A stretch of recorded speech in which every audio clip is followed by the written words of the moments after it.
tajuk kita hari ini iaitu bagaimanakah pengenalan kepada kesihatan mental. Okey, jadi mari kita memahami dua aspek. Ya, tangan kanan saya adalah kesedaran kesihatan mental dan tangan kiri saya adalah penyakit kesihatan mental. Jadi dia dua-dua benda yang tak sama, yang berbeza. Jadi kita kena memahami dua ni. Okey, apa itu mental health ataupun kesedaran kesihatan mental? Ialah bagaimana kita memahami tentang pemikiran kita, perasaan kita dan tingkah laku kita. Jadi bila kita memahami tentang diri kita, maka kita akan menjaga pemikiran kita. Jangan stres berlebih-lebihan, jangan terlalu buntu, jangan fikir benda-benda yang mengarut-ngarut, jangan overthinking, jangan simpan dendam kesumat sampai tangan menggeletar, jantung berdebar-debar, jangan masuk benda-benda yang negatif, jangan libatkan diri kita dengan benda-benda yang bermasalah yang sampai kita tak boleh tidur malam. Jangan kerja berlebih-lebihan. Kalau kita tahu jiwa kita tak kuat, jiwa kita macam kaca, hati tisu, jangan bergaduh-gaduh sangat dengan orang. Nanti kita tak boleh tidur malam, kan? Jadi kita sedar diri kita dan kita jaga kesihatan pemikiran kita. Sebab apabila pemikiran kita sihat, nanti hati kita lebih tak tenang. Hati kita lebih lapang. Dan apabila hati kita lapang, nanti tingkah laku kita pun tepat, benar dan betul dengan keadaan sebenar. Jadi, kesihatan mental adalah bagaimana kita sedar tentang pemikiran, perasaan dan jasad kita dan kita jaga pemikiran kita, perasaan kita, jasad kita supaya kekal sihat dan sejahtera dan kita tenang dan hati kita lapang dan kita dapat produktif, berkasih sayang, happy life, menikmati kehidupan. That is mental health. Sebab tu mental health ni sangat penting. Sebab apabila kita tak jaga kesihatan mental kita tak ada kesedaran ni, maka kita akan menyebabkan mental illness ataupun dipanggil penyakit kesihatan mental.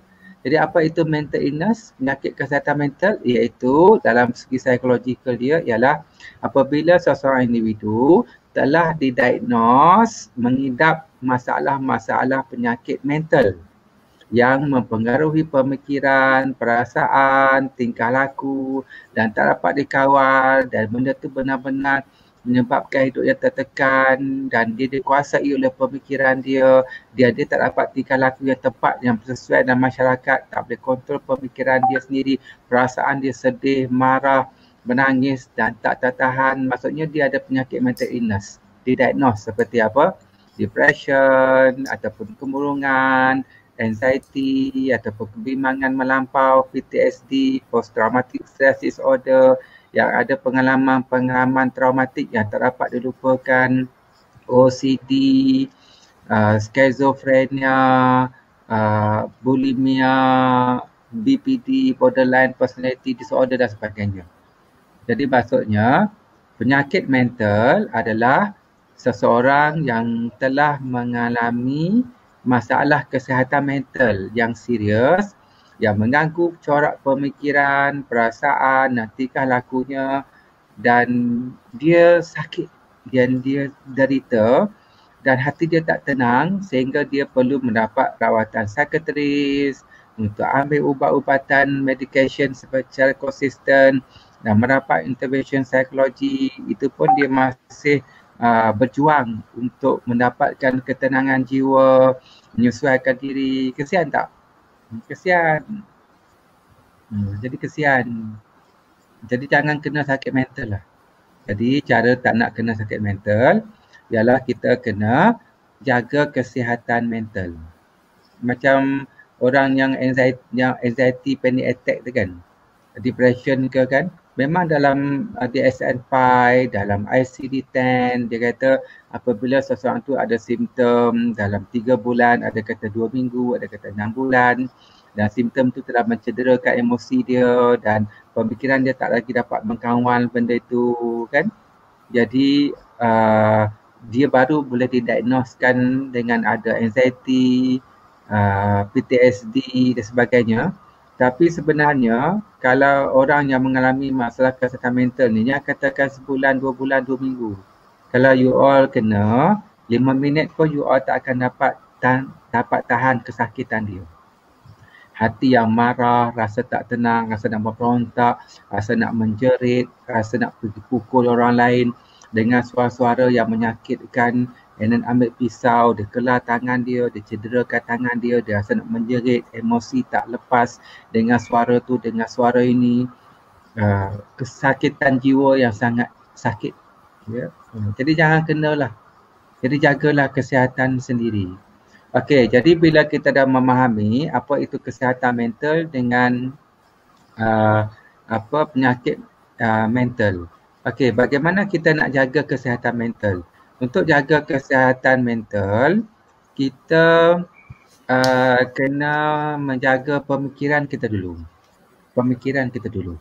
Maksudnya pemikiran kita kena sentiasa dikawal sihat, supaya pemikiran kita tak banyak masuk benda-benda negatif.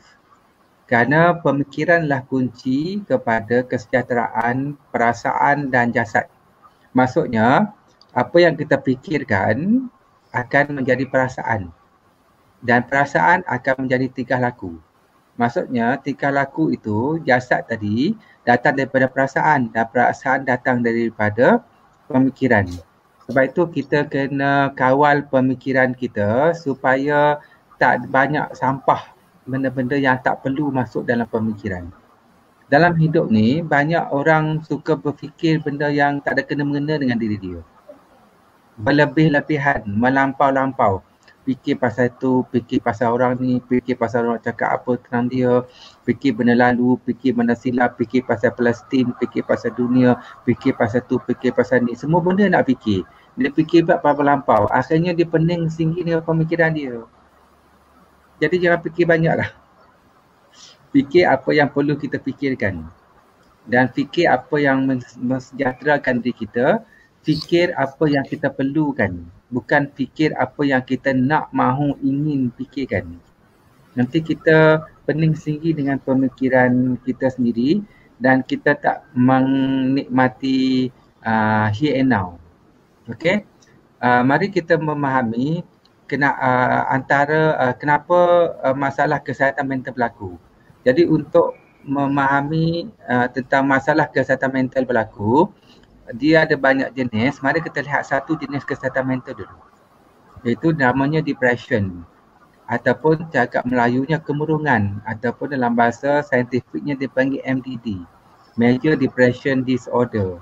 Jadi siapa yang ada penyakit mental health tu, kalau doktor cakap major depression disorder tu, dia adalah kategori dalam penyakit depression yang sangat banyak dialami oleh penduduk dunia, termasuk juga di Malaysia.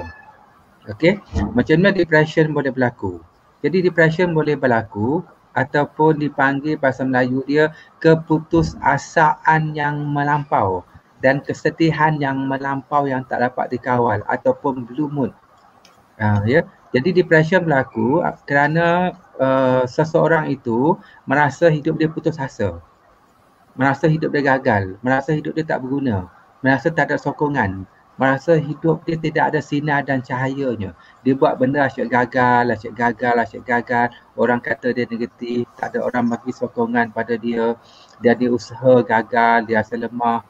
Dia rasa tak larat, dia rasa hidup dia banyak dugaan, banyak cubaan, banyak orang tak suka dia, sama ada pengalaman waktu kecil dan sebagainya. Dan hari ini saya nampak banyak juga graduan-graduan yang menganggur, tak ada kerja tu ada simptom-simptom depression. Sebab dia belajar teruk-teruk 4, 5, 6 tahun dekat universiti. Lepas dah habis belajar tu dia ada girlfriend. Dia kata dia akan kerja gaji 4-5 ribu, 3-4 ribu, tiba-tiba keluar tak dapat kerja. Dia hantar resume berpuluh-puluh, beratus-ratus ribu resume, tak ada panggil kerja pun. Panggil kerja pun tak, jawapan dia adalah menunggu ceritakan, tak dapat kerja, dia pun sedih. Kan, ini pergi kerja kecil-kecil, kerja kecil kena bully, gaji kecil, kerja teruk kena bully, kena marah. Ini dia pun tak tahan, dia rasa hidup tak berguna, duit tak cukup, bayar sewa mahal, dia pun balik kampung. Balik kampung kena marah dengan mak dia. Kau ni anak tak guna, kan? Habiskan boreh, hari-hari minta RM10 dekat den, hari-hari minta RM10 dekat den, kata. Betul dia kata saya bukan minta RM10 untuk apa. Saya nak grab, nak cari kerja, nak pergi makan. Jadi dia rasa mak dia marah, kawan dia pun lebih maju dari dia. Dia asyik gagal, dia rasa tak berguna, dia rasa orang tak sayang dia. And then masa itu, ini sangat penting. Kita kena ingat, maka memori-memori waktu silam, waktu kecil yang tak menyeronokkan, jika pengalaman didera, pengalaman dibuli, pengalaman-pengalaman yang menyedihkan, menakutkan waktu kecil, waktu remaja tu kena datang balik dia berboom dalam pemikiran dia. Maka berlakulah trigger dan dia mendapatkan berbagai masalah kesihatan mental. Ya. Jadi depression ni bila dia dah sedih tu, dia rasa tak berguna, dia rasa kesedihan yang melampau, maka dia akan dia akan masuk ke level 1 depression. Apa simptom dia? Iaitu dia akan banyak mengeluarkan perkataan-perkataan negatif. Contohnya dia kata, saya sedih, saya tak berguna, semua orang tak sayang saya, saya rasa saya seorang yang gagal, saya buat apa semua tak jadi, semua orang tak sokong, pelajaran saya semuanya teruk, saya tak boleh maju, saya tak boleh capai cita-cita saya, semua orang tak suka saya tak berguna. Siapa suka cakap ayat-ayat ni? Itu simptom depression tu. Keputusasaan, kesedihan. Dan jika tak dikawal, jika tak dibantu, jika tak diberi motivasi, tak diberi terapi, maka nanti individu depression ni akan masuk ke level 2 depression. Level 2 depression kerana kesedihan tadi tu dia cakap yang dia letih, dia tak larat, semua tak sayang dia tu, maka kata-kata itu dari segi psikologikal dia akan masuk dalam pemikiran dia, masuk dalam mata dia, telinga dia, urat saraf sendi dia. Lepas tu automatik orang depression ni dia rasa lemah semangat, dia rasa tak larat, dan satu simptom dia nak tidur je kerja dia. Tak buat kerja apa pun mengantuk, tidur je. Ya, menyorok dalam bilik, tak nak cakap dengan orang, hilang selera makan, mula menyendiri. Ya, ini ada simptom yang pertama orang depression. Sebab dia banyak cakap benda negatif. Masa ni kena dibantu. Kena build up balik motivation dia, kena build terapi. Kalau tak, dia akan pergi level 2 depression.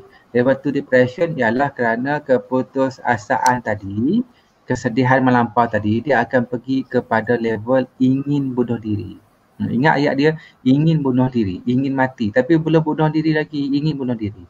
Jadi keluar daripada perkataan mulut dia, saya ingin mati, hidup dia tak berguna, saya tak tertanggung lagi kesedihan perasaan ini, hanya mati saja yang boleh menyelesaikan semua kesedihan perasaan saya. Apabila saya mati, satu sekolah akan buat kenduri kesyukuran.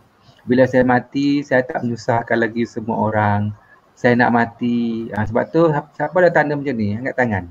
Jadi simptom dia tu. Dia sebab tu kalau jumpa orang kata tak tahanlah saya nak matilah. Saya rasa mati lebih baik pada hidup. Maksudnya tu dah level depression tahap 2 tu. Ya. Maksudnya dia dah mula ada idea nak mati. Masa ni dia teruk sikit biasanya. Dia dah mula dengar suara, hallucination, untuk cederakan diri dia, ayat-ayat yang condemn diri dia sendiri, ataupun dia rasa marah, nak pukul orang lain, kadang-kadang dia cederakan diri dia mula menyendiri, kadang-kadang tu 3-4 hari tak makan, dia tak pakaian purpose serabut, letih, tak terurus. Dan jika tak dibantu, maka dia akan pergi kepada level 3. Level 3 ialah dia mula ada cubaan bunuh diri ataupun menyusun perancangan yang sangat sistematik untuk membunuh diri. Sebab tu bagi kes-kes depression yang tak dibantu, tak dapat rawatan psikologi, kaunseling, perubatan, biasanya dia berakhir dengan pembunuhan diri. Seperti mana berlaku kepada artis Korea kan, apa nama, Gohara kan. Lepas tu kawan baik dia pula Suki bunuh diri. Macam mana Suki bunuh diri? Sebab Gohara lah ajar dia. Bila Gohara mati bunuh diri, dia pun dapat idea. Saya nak mati macam dia. Dia pun bunuh diri macam dia.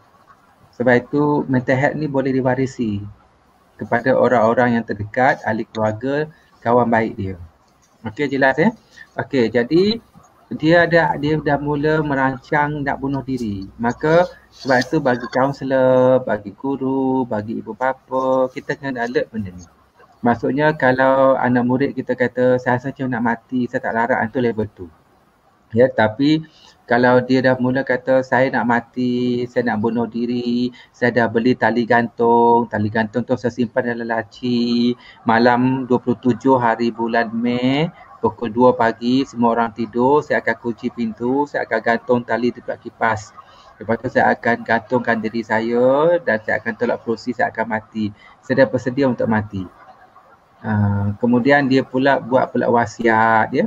Dia bagi tahu dekat cikgu Ku Mazlan, wahai Ku Mazlan, kalau saya mati nanti ambillah girlfriend saya ni jadi girlfriend awak, jagalah baik-baik. Dia orang yang baik ya. Ataupun dia buat undian, ataupun dia dah beli. Ada satu orang kat taman saya dulu, dia beberapa tahun tak bekerja dan hari-hari suami isteri dia marah dia, tengking dia dan masuk pelipatan mertua dia, mak mertua dia, adik-beradik dia, hina dia, dia pergi kerja kilang, kedai makan, semua tak jadi. Ya, akhirnya dan dia selalu datang rumah saya. Kadang abang nak beli beras, saya bagi RM30. Abang nak beli lauk, saya bagi RM10. Kesian kan. Lama tak datang. Lepas tu datang balik, batuk-batuk. Kenapa?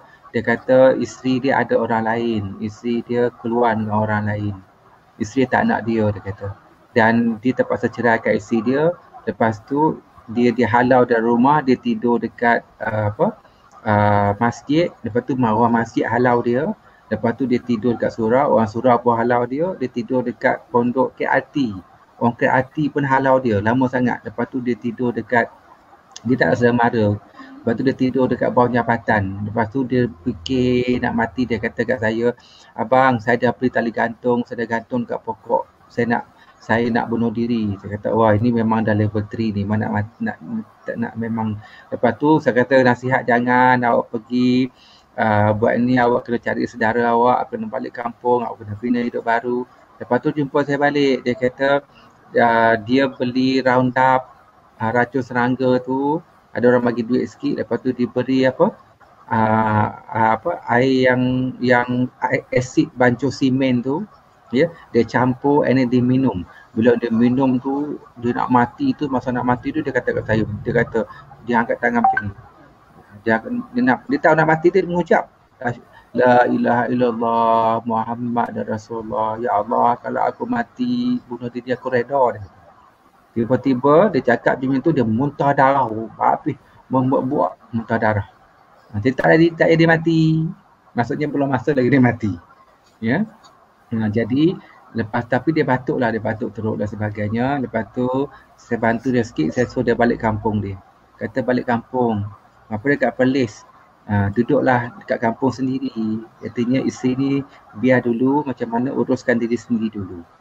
Kat sana dia dapat kekuatan baru, dia keluar. Sebab tu lama dah saya tak dengar cerita dia.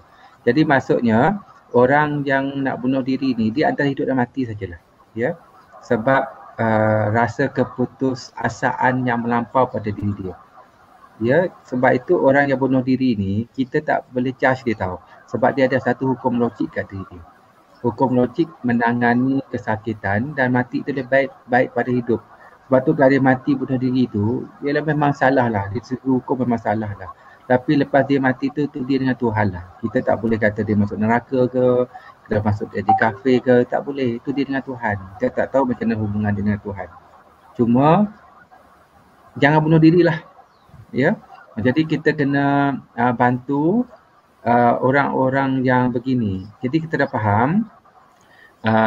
Sebab itu dalam psikologikal, dalam mental health, jika klien, pelajar kita dah cakap nak bunuh diri, dia bagi tahu perancangan terancang, dia tunjuk pisau, dia tunjuk racun, kita kena cepat-cepat bantu dan inform consent kepada parents, kepada guru, kepada organisasi supaya dapat mencegah awal.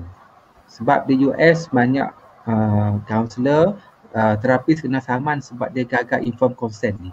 Sedar orang tu dah mati, ataupun satu lagi orang yang ada mental health ni, jika dia ada schizophrenia ya, ataupun dia ada delusion, hallucination yang kuat tu, dia marah kan, macam dekat satu kaunselor organisasi tu, dia bagi tahu kepada saya, pengetua dia pun ada sakit juga kan. Jadi dia punya fikir handphone dah sakit juga, dua-dua sakit. Ya. Jadi bila dua sakit tu, dua-dua berprasangka. Ya, macam dia cakap kasar sikit dia berprasangka. Dia ni cakap sikit berprasangka. Sebab orang yang mental health ni dia ada satu ciri dipanggil dipanggil paranoid. Paranoid ni mereka sangat suka fikir negatif, sangat suka fikir prasangka pada orang lain ya. Macam saya tengok dengan Ku Mazlan kan, tiba-tiba Ku Mazlan senyum kat saya. Saya kata, dia kutuk saya sebab dia kata gigi saya tak ada satu. Dia hina saya. Sebenarnya tak ada apa-apa pun, perasaan dia je. Lepas tu dia sangka orang ni buruk, orang nak jatuhkan dia, orang ni nak burukkan dia, tak suka orang ni, tak suka orang ni. Itu semua banyak ciri-ciri dialami oleh pesakit mental health. Sebab tu orang yang sakit mental health ni, kadang-kadang tu dalam Facebook dia, dalam Instagram dia, kalau kita cek senarai blog tu, kadang beratus orang dia blog. Orang post pasal hadis, pasal nasihat, pasal ayat Quran, kata-kata motivasi. Ni dia kutuk saya. Ni dia kritik saya, ni dia kata kat saya. Waktu komen sikit, ini dia kata kat saya ni. Dia pun terasa hati, dia blok. Jadi penuh senarai orang dia blok senarai dia. Ya. Sebab tu kita tak boleh kontrol pemikiran kita sendiri. Ya. Okey. Banyak pula bercerita ni ya. Sebab tu saya kalau bagi talk biasanya 2 jam. Minimum lah. Kalau tak macam tak apa-apa sampai knowledge tu. Okey, tak apa Jadi kita dah faham apa itu kesihatan mental, apa itu mental illness. Dan kita dah faham bahawa mental illness ni berlaku dengan berbagai sebab dan kita dah lihat satu simptom kepada depression ataupun kemurungan ataupun keputusasaan. Maksudnya dan perasaan psikologikal dia waktu itu dah tak ada harapan dan rasa putus asa dan sangat sedih yang melampau sampai akhirnya dia nak mati.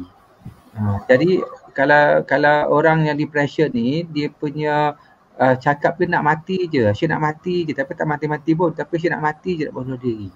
Tapi kalau orang anxiety lain pula. Orang anxiety ni takut mati, takut sangat nak mati. Sampai mengeletar pada dada debar-debar, shaking, berpeluh, menjerit, tak nak tidur malam, sebab takut nak mati. Itu beza pula. Kan? Sebab orang depression ini biasanya masalah dia adalah dia suka fikir masa lepas. Dia fikir masa lepas, dia menyesal, dia rasa bersalah, dia takut, dia rasa dia gagal, dia rasa tak berguna. Banyak terperangkap dalam masa silam akan menyebabkan depression antara simptom dia. Tapi kalau kita suka fikir ketakutan masa depan, takut orang tu nak buat apa, lepas tu buat apa, lepas ni macam mana, lepas tu buat apa, lepas tu orang tu kata apa berlaku pada saya, anak saya macam mana, nanti macam mana nak kawal diri apa yang berlaku. Dia takut, dia boleh dapat anxiety. Kan? Sebab tu orang anxiety ni, dia kena attack anxiety tu, dia tahu dia attack anxiety tu. Tangan dia mengeletar, shaking, dan jantung dia berdegup kencang, dia berpeluh. Dia rasa tak senang duduk, bangun, duduk, letak, baring, semua salah. Tak semua salah, saya nak menjerit, tangan dia mengeletar, takut. Tu anxiety. Ya, kadang dia tak tahu takut apa. Tapi dia takut. Ya, lepas tu tiba-tiba dia bola dah sesak nafas. One you sesak nafas, you kena betul berhati-hati. Sebab sesak nafas tu, kalau you tak dapat kontrol, tak dapat kawal diri, tak dapat tenangkan diri dengan deep breathing, dengan fokus 5 kegembiraan, dengan relaxation teknik, ya, sebagainya, nanti sesak nafas tu akan jadi sangat sesak nafas, you tak boleh bernafas, you lupa untuk bernafas, maka nafas tu jadi sesak, itu dipanggil panic attack. Ya, jadi panic attack ni dia boleh datang dengan simptom anxiety tadi, ataupun dia boleh datang tiba-tiba zup, terus nafas dia tak ada nafas. Ya, tu sakit tu. Jadi bila sesak nafas, dia tak ada nafas, dia ingat satu benda je, apa? Dia ingat mati. Sebab tu bila ingat mati, jadi orang anxiety ni dia trigger dengan kematian. Dia sangat takut dengan kematian. Dan ada orang yang sesak nafas setengah malam tu, dia rasa lidah dia tertelan. Dia lepas tu Satu masalah pula, dia tak nak tidur malam. Dia takut tidur malam. Sebab dia takut dia tidur malam, tiba-tiba dia mati. Dan orang kawan saya engineer, ya, dia anxiety. Dan dia tengok van manyat badan menggetar. Tapi dia kena tahun 80-an. Dia tak tahu apa. Dia ingat badi manyat ke, badi manyat. 50,000, dia kata saya 40,000 dia habis pergi berubat. Ya, lepas lama tu dia jumpa psikiatris, baru psikiatris kata oh dia ada anxiety plus dengan depression. Dia trigger kepada kematian. Dia takut kepada kematian. Sebab tu orang anxiety ni kita nasihatkan I learn myself lah. Kalau ada saudara mati, kawan mati, daripada jauh je lah, sedekah lah. Fatihah, baca Yasin. Tapi awak fikir banyak, awak bayangkan banyak, awak duduk uruskan jenazah dan tengok awak akan kena anxiety kat situ juga. Ataupun balik terus kena anxiety. Kecuali awak betul-betul kuat. Ya. Okey. Jadi kita dah faham sikit-sikit lah simptom depression dengan anxiety tadi bagi mental health. Okey, kita lihat apa punca dia. Punca dia dalam perkajian dan pemerhatian dan pembacaan, perkongsian saya banyak. Yang Kamsiah. Bagaimana nak bantu panic attack? Dan bantu panic attack ni yang paling mudah ialah kita kena guna deep breathing je. Kita bagi teknik pernafasan. Contohnya kalau orang tak bernafas tu, so nafas tak bernafas. Dia akan jumpa doktor. Doktor saya tak ada nafas. Tak ada oksigen. Doktor kata awak boleh bernafas, oksigen banyak tapi awak lupa bernafas. Otak dia lupa bernafas, fisiologi dia lupa bernafas. Jadi dia rasa oksigen tak masuk dalam badan dia. Itu takut mati tu. Jadi doktor akan ajar satu teknik dipanggil pernafasan plastik. Dia kata bagi satu plastik, dia letak kat mulut. Kita suruh dia bernafas. Dia tarik nafas. Pasal tarik nafas, plastik tu kempes. Lepas nafas, plastik tu kembung. Tarik nafas, kempes. Lepas nafas, kembung. Jadi bila dia tengok plastik tu kempes kembung, maka dia akan hantar syarat ke otak. Angin masih masuk keluar melalui mulut. Maksudnya aku masih boleh bernafas. Aku masih boleh hidup. Itu terus dia dapat stabil, tenang. Dia rasa dia masih bernafas, dia rasa masih hidup, lepas tu dia okey sikit. Itu saja sebenarnya sebab pemikiran dia tak boleh berfikir. Itu berlagi panik. Ya?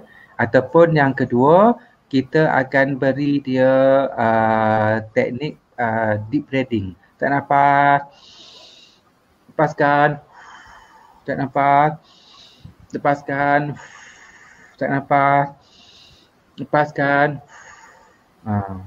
Sama juga dengan teknik plastik tapi masalahnya kalau orang panic attack dia tak boleh buat macam tu sebab dia lupa. Jadi caranya ialah teknik yang ketiga, kita sudah pejam mata.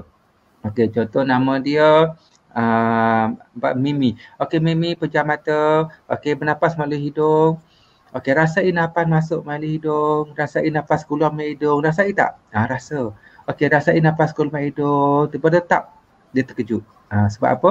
Sebab dia rasa tak ada nafas, dia rasa dia panik, dia rasa dia tak boleh bernafas, dia takut mati. Tapi akhirnya dia dapat rasa nafas lembut masuk melalui hidung, nafas lembut keluar melalui hidung sebab pemikiran dia fokus. Maka dia berhantar isyarat ke otak, rasa tak ada nafas tapi sebenarnya nafas masuk melalui hidung. Nafas keluar melalui hidung, rupanya aku masih boleh bernafas, rupanya aku masih boleh hidup, rupanya aku okey, terus sihat. Tapi taklah, tapi perlahan-lahan tu dia mula sakit balik fisiologi dia. Sebab tu deep breathing ialah kita kena ajar dia teknik pernafasan saja ya. Jadi siapa yang ikut saya punya persediaan Neo CPT tu, kita ada 8 teknik pernafasan tu ya. 8 teknik pernafasan. Ya, 8 kaedah pernafasan ya. Okey, tapi maksudnya kita kena bagi dia relax pemikiran pernafasan. Okey, kaedah yang ketiga, kalau dia anxiety, panic attack juga, tak boleh juga dengan teknik pernafasan plastik ataupun pernafasan deep breathing ataupun fokus pernafasan hidung tadi. Kita boleh bantu dia untuk buat pernafasan 5 panca indera. 5 panca indera ni dia lambat sikit tapi dia lebih berkesan. Caranya contohnya macam Mimi kena. Okey Mimi, cuba nafas macam biasa, tak boleh nafas. Okey Mimi, okey cuba dengar suara. Okey, dengar tak suara? Okey, dengar tak suara saya? Dengar. Lagi awak dengar suara apa? Cakap, dengar tak bunyi burung? Okey, dengar bunyi burung. Dengar bunyi lembu, dengar bunyi pengetua, dengar bunyi kereta. Maksudnya kita aktifkan dia punya panca indera telinga dia. supaya fokus dia kepada ketakutan mati tu, sesak nafas tu hilang, dia fokus kepada telinga dia. Okey, lepas tu kita ambil tangan, cuba pegang, dia pun pegang. Okey, apa awak pegang? Saya pegang badu. Okey, cuba rasakan apa rasa badu tu. Dapat rasa, angguk. Okey, lembut ke keras? Licin ke tak? Dapat rasa. Kalau dia boleh cakap, dia cakap. Lembut, keras. Kalau tak, kalau tak boleh cakap, awak angguk je. Okey, awak rasa lembut ke keras? Basah ke dingin? Lembut tak? Faham? Boleh? Dia rasa. Tangan dia bergerak, dia rasa. Ya, ataupun dia pegang sesuatu. Teknik yang ketiga, kita boleh suruh dia ambil lemon ataupun biasanya garam atau benda yang manis. Kita letak dekat mulut dia. Okey, sekarang ni cuba rasa apa yang awak rasa. Okey, manis tak? Kalau manis angguk. Okey, rasa masam. Jadi fokus kepada indera lidah dia, mulut dia. Okey, sekarang ni cuba awak hidu, bau. Awak bau apa? Kita letaklah minyak wangi ke, minyak atar ke, minyak apa ke, dia hidu balik. Okey, saya telah bau minyak wangi ni segar. Dia rasa lavender, sangat segar. Okey, buka mata perlahan. Okey, saya buka mata. Apa awak nampak? Saya nampak aircon, saya nampak kipas, saya dengar langsir, saya nampak daun beralun-alun. Okey, fokuskan kepada 5 panca indera. Lepas tu dia mula okey, mula stabil balik. Maksudnya kita nak lupakan kepada kekalutan pemikiran tu dengan fokuskan kepada 5 panca indera. So benda ni sebenarnya basic. Kaunselor, cikgu PJ kena tahu kaedah-kaedah yang mudah untuk membantu bagi kes-kes depression, anxiety, teknik-teknik yang simple. Ya. Okey, banyak pula soalan ni. Cik Saril. Ya. Okey, ada tak beza sesak nafas disebabkan oleh anxiety dan sesak nafas disebabkan oleh asma? Dia ada perbezaan. Dia sesak nafas oleh anxiety ni, dia tak boleh bernafas. Ya, tak boleh bernafas sebab dia lupa bernafas, sebab dia stres, dia takut, dia bimbang dan dia melibatkan tangan dia shaking, dada dia berdebar-debar, dia berpeluh, dia keku baku dan dia boleh rasa macam nak pitam dan boleh rasa pengsan kalau keterlaluan. Ya. Dia kalau asma ni dia masih boleh berfikir, dia masih boleh melihat, dia masih boleh mengawal. Cuma dia sesak nafas dan diperlukan bantuan oksigen. Sebab tu kalau orang yang panic attack, anxiety, ada asma, dia lagi serius sikit. Kita kena boleh berhati-hati dia. Okey. Jadi kita masuk sikit apakah punca kepada masalah-masalah mental health ni. Dalam kajian saya, pemerhatian konsep saya banyak punca-punca dia. Antara punca yang pertama ialah kerana seseorang itu tidak memiliki zaman kanak-kanak yang menyeronokkan. Banyak orang yang mental health, yang depression, yang PTSD, yang BPD, zaman kanak-kanak mereka tak menyeronokkan. Kasihan. Ya, sama ada zaman kanak-kanaknya tu penuh dengan penderitaan emosi, mental torture, mak dia terlalu garang. Sebab tu jangan garang sangat dengan anak. Kanak-kanak, sebab tu kita kena check diri kita. Adakah anak saya gembira sebagai kanak-kanak? Apa lambang kanak-kanak yang gembira? Semasa 2 hingga 7 tahun tu. Fasa pertama. Fasa kedua 7 hingga 14 tahun tu. Lepas 14 tahun tu, 14 sampai 21 tahun tu tak berapa kuat lagi sebab dia ada kawan, dia ada geng, dia ada pemikiran, dia ada dunia dia sendiri. Tapi 2 hingga 7 tahun tu itu betul-betul dengan mak ayah tu, dengan significant person tu. 7 hingga 14 tahun tu pun kuat juga tu. Ya, dua level ni ya. Jadi kita kena beri zaman-zaman yang menyeronokkan. Jadi apa lambang kanak-kanak yang seronok? Kanak-kanak seronok yang pertama, dia boleh gelak, dia boleh menyanyi, dia boleh melompat, dia menyanyi lagu dia suka, nak lompat dia lompat, nak jadi kura-kura jadi kura-kura, nak jadi anjing dia jadi anjing, dia nak lompat atas katil, lompat atas katil, dia nak menjerit, dia menjerit, dia seronok, dia happy. Itulah budak-budak happy. Ini menjerit sikit kena cubit, melompat sikit kena pukul, cakap kasar, cakap kuat sikit kena jerkah, ya. Lepas tu kena paksa buat itu, buat ini. Jadi kadang-kadang zaman dia tak seronok. Bila tak seronok memori, keseronokan tu tak ada. Jadi tu very important tu, sangat penting tu ya. Sebab tu saya ada satu klien perempuan, umur dia dalam 18 tahun, 19 tahun atau tu. Dia ada panic attack yang sangat teruk, perempuan. Ya. Saya kata macam mana dia ada panic attack yang teruk sebab waktu kecil-kecil mak dia sangat garang gitu ya. Jadi dia nak sulung. Sebab tu sorry to say, mental health sangat banyak berlaku kepada anak sulung. Sebab masa anak sulung, mak ayah garang. Mak ayah pula buat eksperimen. Dia tak boleh kontrol emosi dia. Anak-anak sulung banyak jadi bangsa. Kena marah, kena tengking, ya, sebagainya. Jadi, bila mak dia balik saja, mak dia akan lap kaki mak dia dekat lantai. Lepas tu, mak dia akan jerit. Ada pasir, kenapa tak sapu? Berjerit. Lepas tu dia pergi kat dapur, pinggan mangkuk tak basuh, kain tak jemur, buat ini, kenapa sampah, kenapa pak tu, kenapa buat ni. Ya. Daripada kecil sampai besar dan sampai dia mantan dia form 1, form 2 dia sekolah petang, dia kata masa dia balik sekolah tu dia berlari, sebab dia nak balik rumah cepat, dia nak sapu sampah, dia nak lap meja, nak basuh pinggan sebab dia takut mak dia marah. Tapi dia buat macam mana pun, balik mak dia tengking juga. Kenapa tak bersih, kenapa tak sapu? Mak dia pegang kain, kenapa baju lembab? Ya. Jadi dia pun takut duduk dalam bilik. Duduk dalam bilik, mak dia tengking lagi. Duduk dalam bilik, jangan ni, keluar bilik, duduk sini, buat apa duduk dalam bilik? Duduk, takut. Jadi hidup dia penuh dengan ketakutan, kebimbangan. Dia tak ada perasaan, rasa kemesraan daripada orang yang tersayang.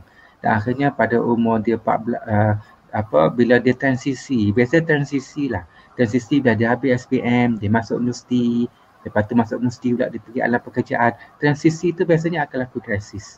Ya. Masa tu dia mula susah nafas, dia takut, dia bimbang, ya, lepas tu dia suka fikir takut dan sebagainya, dan akhirnya dapat anxiety dan panic attack. Sebab tu jangan marah-marah sangatlah ya. Biarlah anak-anak tu happy. Okey. Yang kedua, saya nampak banyak kes-kes mental health berlaku ialah kerana tekanan akademik yang keterlaluan tanpa seiring dengan kasih sayang dan sokongan. Ya, macam kalau tengok YouTube saya tu, tengok perkongsian Eda ya. Adalah 2-3 perkongsian tu. Nanti siapa yang free pergi subscribe YouTube saya. YouTube saya Prof Mas Positif. Ya, saya banyak share video-video saya tentang mental health ni. Dan saya punya FB Aziz Shah Positif, ya. FB Aziz Shah Positif, YouTube Prof Mas Positif. Banyak saya share tentang tips-tips perkongsian mental health, parenting sebagainya. Just share ilmu lah. Nanti kalau you all tengok dalam kereta ke sebagainya boleh bantu. Ya. Okey. Lupa dah saya bahagian mana tadi. Okey, maksudnya tekanan akademik, macam ada satu doktor ini, dia doktor pakar. Ya. Semasa dia rawat satu pesakit tu adalah saya punya peserta program persijilan. Pesakit ni sangat tenang, relax, dan untuk rawat di tulang belakang sebab dia pernah accident kan. Dia ada slip disc sebab accident. Doktor kata relax, tenang. Tak apa doktor, saya terima, saya akur, saya buat deep breathing, saya fokus kepada perkara positif. Doktor pun terkejut. Lepas tu doktor pakar tu pun duduk terus bersembang cerita masalah dia. Masalah dia, anak dia UPSR straight A, PT3, F straight A, lepas tu SPM pun straight A. Ya, sign. Lepas tu masuk matrikulasi. Masa matrikulasi tu dia dapat social anxiety dengan panic attack, maksudnya social phobia. Yang teruk dah akhirnya anak dia duduk rumah takut. Nak keluar laman rumah pun dah ada dia depan-depan. Tengok orang ramai takut. Sebab apa? Sebab dia terlalu tekan ke akademik, dia paksa akademik, tak dapat cemerlang, kena marah, dibandingkan adik-beradik, dan dia tak ada masa untuk peluk, untuk beri kasih sayang, untuk berbual, untuk bersembang. Budak tu tertekan, dia takut pencapaian tak bagus, dia takut dia tak bimbang, dia hanya fokus belajar. Dia takut dengan orang ramai, dia takut dia menunjukkan diri yang sebenar, tak dapat buat terbaik. Akhirnya dapat social phobia dan anxiety. Sian mak dia. Mak dia terpakar. Sebab tu boleh fokus tekan akademik disiplin. Tapi kasih sayang dan komunikasi tak boleh tinggal, dia kena seiring. Dan lagi satu, kes mental health banyak berlaku ialah kerana sexual abuse. Ya, kerana penderaan seksual, sama ada mangsa rogol, penderaan waktu kecil, pencabulan, itu serius tu. Itu jika berterusan dan konsisten dan tak dicegah, besar-besar budak tu mental health. Ada satu klien saya tu, tapi dia masuk universiti juga. Tapi kat universiti dia ni lah, dia pergi kursus saya, dia tunjuk baju dia. Dia tunjuk ni, berparut ni. Dia tunjuk tangan dia, berparut. Dan masa jumpa saya tu dia tengah hyper pula mania, dia angkat baju tunjuk perut dia berparut. Dia kata, Prof, kalau saya buka baju saya dekat roommate saya tak kenal, mesti akan menjerit. Kenapa badan kau berparut-parut? Ya, sebab dia kata masa dia kecil-kecil, umur 4, 5, 6 tahun tu bapak dia suka cabul dia. Bapak dia bagi dia coklat. Nak coklat, nak coklat, nak coklat. Cium bapak, cium bapak dia. Tak boleh. Bapak cium sini pula, dia cium. Nak coklat tak boleh. Bapak cium dah, bapak dia cium ni, bapak dia cium badan dia, kemaluan dia sebagainya. Ya, itu semua sexual abuse, ya. Tapi dia tak faham. Tapi bila dia masuk umur 7, 8, 9 tahun baru dia faham bahawa ahli keluarga dia telah masuk border yang tak sepatutnya. Satu pencabulan. Masa waktu dia dah faham apa yang berlaku. Buat dia faham apa berlaku, dia rasa malu, dia rasa dia berdosa, dia rasa dia jijik, dia malu dengan diri dia. Dia rasa dia jijik, dia ambil gunting, dia siap kulit dia. Dia ambil pisau, dia potong isi dia. Dia ambil gunting, dia siap badan dan sebagainya sebab dia nak siap kulit dia. Ya? Itu semua masa keadaan lah. Ya? Dia tak minta benda tu berlaku, tapi itu mangsa keadaan. Sebab tu sexual abuse kita mesti stop. Kita mesti halang kerana dia menyebabkan pelbagai permasalahan. Sebab tu dalam pemerhatian saya, mental health akan semakin meningkat. Makin meningkat, antara faktor yang paling utama ialah parenting. Ya. Dan masalah sosial, tekanan ekonomi, kekeluargaan. Okey? Jadi kita kena bersama-sama ingat tadi yang kanan adalah kesihatan mental tingkat gini. Yang kedua adalah penyakit mental. So, kita buang penyakit mental, kita jaga kesihatan mental. Banyak lagi nak cerita tips tapi tak sempat. Jadi kita buka soalan sikit. Okey, Cikgu Rustia, silakan.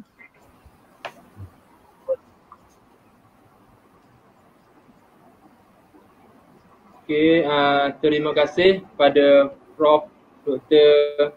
Aziz Shah. Okey, kita buka soalan. Jika ada guru ataupun warga Sekolah Sukan Bukit Jalil ataupun warga yang join juga kita punya taklimat hari ini, okey, boleh bertanya soalan di ruangan komen. Okey, boleh tanya soalan. So saya akan bacalah kepada boleh type di ruangan komen. Okey Prof, tadi saya ada soalan daripada Syam Nazri. Okay. Ini takut kepada ketinggalan. Ketinggalan mungkin dia punya cakap zaman teknologi terkini, status handphone pun akan ada yang juga ketidakpuasan dan rasa tertekan. Mungkin ketinggalan daripada sudut maklumat, macam itulah.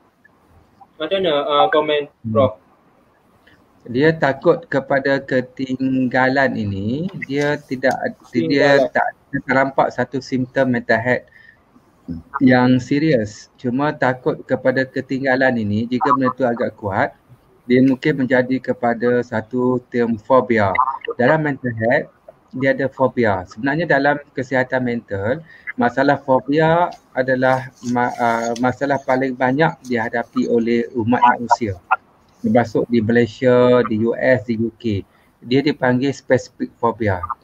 Iaitu contoh specific phobia ni ialah seperti fobia tempat tinggi, fobia gelap, fobia tikus, takut cicak, takut katak, takut naik lift. Ini fobia. Fobia ni paling banyak dialami oleh manusia tapi dia tak perlu rawatan ubatan. Dia perlu hanya rawatan psikologi untuk pulihkan sebab dia tak berapa mengganggu sebab dia hanya stimulus pada simptom. Jika tak ada simptom, dia tak ganggu benda tu. Ya, contohnya dia takut katak. Dia dah tahu dah. Jadi dia tengok tempat air, dia lalu dia kata, bara air, mesti ada katak. Dia dah bersedia dah. Tiba-tiba katak melompat depan dia. Pop. Dia pun berjerit, tak boleh bergerak, takut. Badan dia berpeluh, dada dia berdebar. Kita pun kena ada orang pegang tangan dia tarik ataupun buang katak tu. Jadi baru dia boleh bergerak. So jangan main-main dengan fobia ni. Kalau ambil katak, awak tak ke kepala dia, baling dengan dia, dia boleh dapat traumatik ataupun mimpi ngeri ataupun PTSD yang mengganggu pemikiran dia walaupun tanpa simptom. Dan sebenarnya spesifik fobia ini sangat banyak dialami, dan jika kita ada ketakutan kepada ketinggalan tadi dalam IT sebagainya, mungkin dia akan jadi fobia tapi dia tetap ada satu simptom peristiwa yang menyebabkan berlaku begitu. Ya, contohnya ada satu student saya, dia takut gelap kan. Sampai kat college tu bilik tu dia kena buka lampu. Kawan dia marah tapi dia tak boleh. Sebab kalau gelap, nanti dada dia berdebar, dia takut, tangan dia berpeluh, tak boleh tidur. Jadi saya tanya dia, kenapa awak takut gelap? Dia kata, rupanya dia ingat balik masa dia umur 4-5 tahun dulu, mak dia kurung dia dalam store. Dia gaduh dengan adik dia, lepas tu dia nakal, mak dia kurung dalam store. Lepas tu tutup store. Store tu sangat gelap. Lepas tu dia takut menjerit, mak takut gelap, mak takut gelap. Mak dia kata lagi, hantu, ambil dia hantu. Dia buka mata sama gelap, dia takut. Dia duduk, menangis. Lama juga dia kata, 45 minit baru mak dia buka. Mak dia duduk, takut. Sejak hari tu dia fobia gelap. Sebab tu jangan kurung anak dalam store lah. Ya? Janganlah. Beri penerangan, beri penjelasan, itu lebih baik daripada kita buat benda tanpa sebab dan menyebabkan ketakutan pada dia. Ya, tapi dia mesti ada stimulus. Mesti ada stimulus yang menyebabkan perkara itu berlaku. Sebab itu macam kita takut cicak, ya, takut cicak. Jadi kita kenapa takut cicak? Jadi kalau kita terokai mesti ada sebab dia. Mungkin masa umur dia jam 3, jam 4, tiba-tiba dia pergi dapur, and then dia rasa kepala dia sejuk, dia pun ambilkan tangan dia tengok cicak, dia pun baling cicak tu baling melekat dia, dia takut. Sejak hari tu dia fobia cicak. Setiap fobia, ketakutan ketinggalan, ketakutan gelap, mesti ada histeri dia, lekatan dalam pemikiran dia. Sebab tu dalam terapi tu kita akan pergi ke pelekatan tu. Kita akan betulkan mind dia untuk bagi dia mengharungi semula pengalaman yang menakutkan tu dengan pengalaman baru dengan jayanya. Sebab itu spesifik fobia ini dia banyak orang hadapi tapi tak perlu rawatan perubatan. Tak perlu psikiatris. Dia hanya perlu rawat dengan psikologi, kaunseling. Dia boleh pulih ataupun dia boleh sesuaikan diri dia. Tapi yang paling serius dalam fobia dipanggil social phobia. Social phobia kesian. Saya kalau orang ada social phobia ni sangat kesian. Sebab dia takut dengan orang. Bila takut dengan orang, dekat mana-mana ada orang. Jadi dia tak boleh pergi mana-mana. Dia takut dengan orang. Jadi dia pergi pasar malam, dia keluar depan rumah, dada dia berdebar, dia tengok orang ramai, dia takut. Akhirnya dia duduk di rumah je. Duduk dekat ahli keluarga dia, dengan orang signifikan yang dia percayai, dengan orang lain semua dia takut, ya. Dan salah satu punca saya nampak kenapa ada social phobia dengan anxiety ni ialah ibu bapa yang overprotected. Ibu bapa yang terlalu protect anak-anak berlebihan. Tak boleh pergi situ, tak boleh pergi sini, jangan buat itu, jangan buat ini. Duk telefon dekat mana ni bila nak balik, kat mana ni nak balik. Itu banyak orang jahat, itu jangan keluar. Jadi dia overprotect. Sampai ada satu pelajar IPT ni, kalau mak dia telefon dengan nombor mak dia tu dia berdebar-debar dah. Dia takut nak angkat. Sebab bila dia angkat je, mak dia akan tanya satu soalan je. Dekat mana ni bila nak balik, orang jahat ramai. Jadi jangan overprotected lah, ya. Biarlah dia berdikari, pandai jaga diri, ya. Jadi kalau nak telefon pun ada caranya. Tak boleh tanya macam tu. Kalau awak telefon, contoh nama dia Mimi. Telefon Mimi. Hai Mimi. Mimi okey. Okey, Mimi, hari ni mak nak cerita pasal adik. Hari ni adik balik sekolah, dia sedih, dia dapat perasaan dia dapat 70 saja, kesian. Kesian. Jadi macam mana nak buat Mimi? Itu tak apa. Maksudnya awak telefon untuk sharing, tu bagus untuk communication. Telefon tanya dekat mana, bila nak balik, hati-hati orang jahat banyak. Sebab itu masa COVID ni, pandemik ini, saya sangat kesian banyak orang ada social anxiety dan ada orang dapat anxiety, termasuk pensyarah, termasuk cikgu-cikgu dan termasuk daripada frontliner kita. Sebab tu kesihatan mental sangat penting untuk kita jaga dan kawal diri kita lah ya. Jadi kita mesti sayangi diri kita. Untuk kita sayangi orang lain, kita mesti sihat supaya kita boleh menyihatkan orang lain. Untuk mencintai orang lain, kita mesti mencintai diri kita sendiri. Kita tidak akan dapat merindui orang lain jika diri kita penuh dengan masalah. Okey, terima kasih.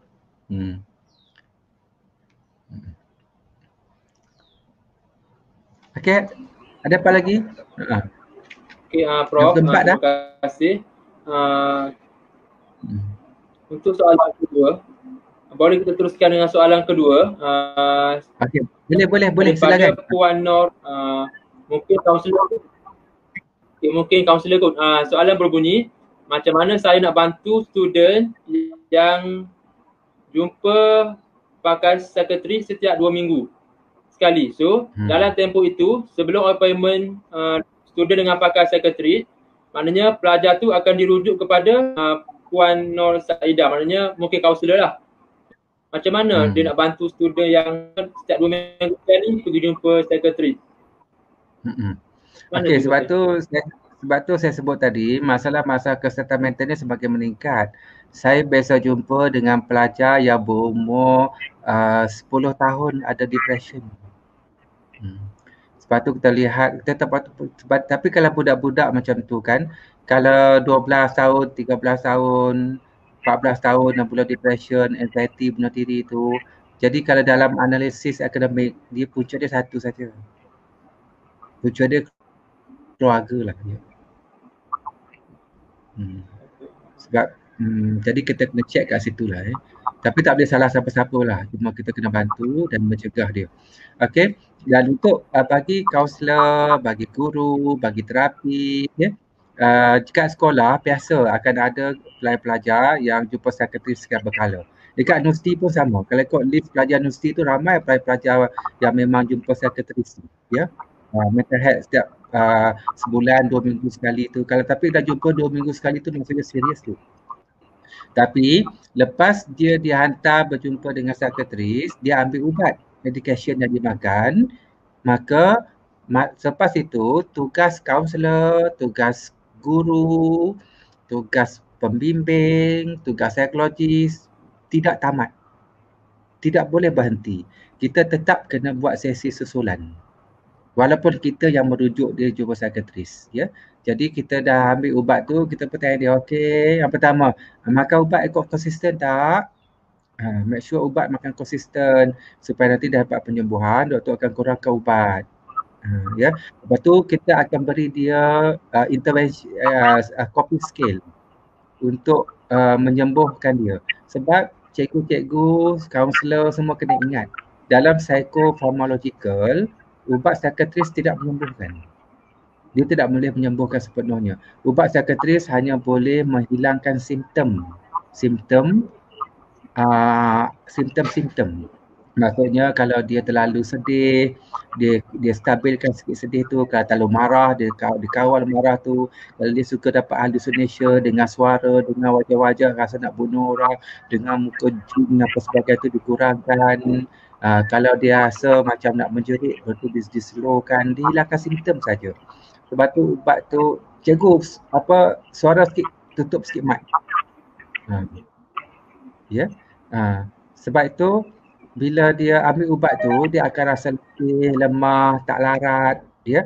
Dia rasa mengantuk, dia rasa badan dia terhawang sebagainya. Itu semua adalah proses daripada ubat-ubatan tu, ya. Sebab itu kita kena ingat ubat psikiatris tidak boleh menyembuhkan sepenuhnya. Dia hanya menghilangkan simptom. Yang menyembuhkan adalah pendekatan psikologi kaunseling. Kita ajar dia bagaimana untuk ubah pemikiran negatif ke pemikiran positif, bagaimana kita urus stres kita, bagaimana dapatkan social support daripada orang tersayang, bagaimana fokus kepada kegembiraan, bagaimana buat jurnal kesyukuran, bagaimana kita mula buat relaxation, deep breathing, terima baik dan buruk dengan hati yang terbuka. Itu yang menyembuhkan. Sebab selama ini dia sakit, chemical keluar pemikiran. Sebab itulah. Sebab itulah kerja psikologis, kaunselor yang tidak boleh berhenti walaupun klien dia dapat terus mengikuti rawatan-rawatan psikiatris, kerana kita akan bantu di segi pendekatan kaunseling, psikologi, coping skill untuk jadikan dia lebih stabil dalam kehidupan yang sebenar. Sebab tu perubatan psikiatris dengan intervention psikologi, kaunseling, dia adalah satu pendekatan yang seiring. Dia tak boleh tinggalkan salah satu. Okey?